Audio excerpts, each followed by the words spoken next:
If you can't handle it spiritually and you're spiritually immature, or you haven't grown to that level, you should leave. There's no seance that can penetrate, no witchcraft, no warlock that can penetrate what God has placed in you. Why are you running? You need to stay there and learn. What are you going to learn from? Stay there and learn? Like, what are we learning from the world, the satanic performance? What power is greater than the Holy Ghost? You tell me. No power. Okay, we're going to sit here and we're going to pay attention. You should have stood up for Jesus, and you should have done this, and you Christian for real.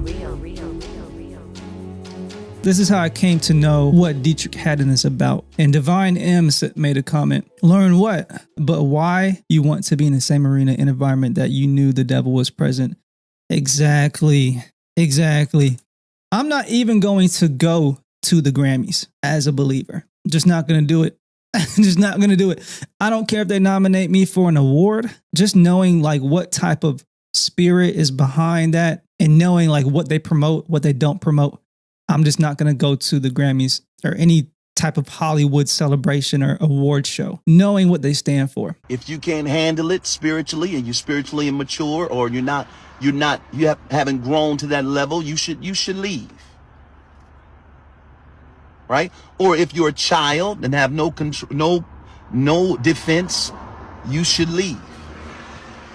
But those of you that are spiritually mature, you understand the power that you have, that there is no authority, there is no force, there is no seance that can penetrate, no witchcraft, no warlock that can penetrate what God has placed in you. Why are you running? You need to stay there and learn. So he says stay there and learn. He's talking about the Grammys for the context, if you guys don't know. The satanic Grammys with that, I forgot, Sam Smith, I think, did a whole satanic song at the Grammys just recently. He said, stay there and learn? What are you going to learn from? Stay there and learn? Like, what are we learning from the world, the satanic performance? I don't need to learn nothing. I'm going to be honest, if I saw that in the Grammys, I'd walk out. I would walk out. How does that pertain to the Grammys? I'm telling you, if I was sitting there, I wouldn't recommend anybody to leave out. If you spiritual, I would tell my friend, hey, can you handle this? No, I'm getting out of here. Okay, go ahead. I would ask somebody else, can you handle it? Yeah, we can handle this. Greater is he that's in you, right? Than he that's in the world. Oh, I hate when people take scriptures out of context. Yes, greater is he that's in you than he's in the world. Doesn't mean you should stay in the Grammys watching a satanic performance. Right? You have the Holy Ghost. Your body is the temple of the Holy Ghost, right? Yep. What power is greater than the Holy Ghost? You tell me. No power. Okay, we're going to sit here and we're going to pay attention. That's what we're going to do. That's if I was there with you at the Grammys. That's why I ain't going to be with you at the Grammys, Deitrick. But then you got all these people that want to have something to say, but they're not called to it. And that's the problem with the church. We have a whole lot to say about things that we're not called to. Sometimes you just need to chill out, just let it be. He chilling out too much, y'all. He chilling out way too much, meaning being lukewarm. You know, you just let God do what he's going to do. Chill out and learn. The people you're talking about, you can actually learn from them. They can tell you about it because they've been in there. They've been there, done that, experienced it. They've been in atmospheres and rooms where the room started to turn demonic. And then they would have to pay attention to their spirit and say, you know what? Should I stay here, Holy Ghost? Holy Ghost say, yeah, go and stay. Or the Holy Ghost say, yeah, it's time to exit. Yep. We're just going to sneak on out. Not that we're being, not that we're being self-righteous or judging anybody else. My spirit says, that's it for me. I'm going to call it a night. Peace. Next time you see somebody doing a live and talking about how believers shouldn't go to the Grammys and you should have stood up for Jesus and you should have done this and you should. He's making a mockery of the other side of the complaints, when it's actually a real point that they're making. Done that. They have not been called to it.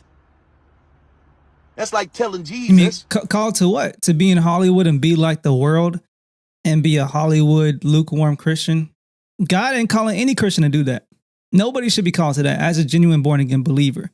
Not to say you can't rise up and have a level of status in the world and be a Christian. I believe God does raise people up, some people up. But when you get to a certain point and you start mixing in with Hollywood and becoming just like the world, God ain't calling anybody to that. Jesus, you shouldn't be at the wedding.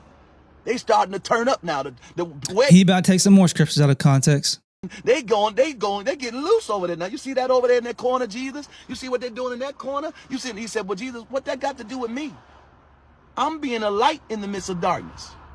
Boom, then the opportunity comes for him to work a miracle so they all can see. But if Jesus would have left the party or left the wedding, he wouldn't have worked his first miracle there where all the heathens could see. That's the purpose of miracles, right? So unbelievers can be converted to believers, right?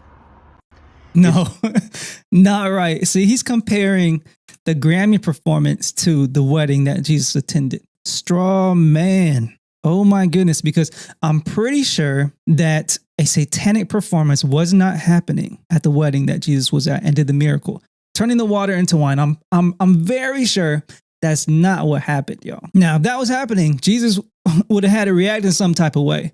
I'm pretty sure it would have went down differently. He would have cast some devils out. He would have maybe done a different miracle, but he's comparing the Grammy performance to the wedding. That's a straw man. Actually, we're going to look at what a straw man is. For those who may not be aware, it's an informal fallacy, logical fallacy. They're deceptive and false arguments that may seem stronger than they actually are due to psychological persuasion.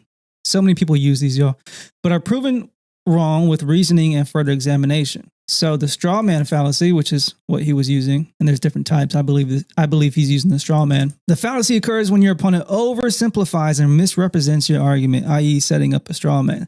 They're attacking something that's fake, fictitious, that is not even your argument, to make it easier to attack or refute.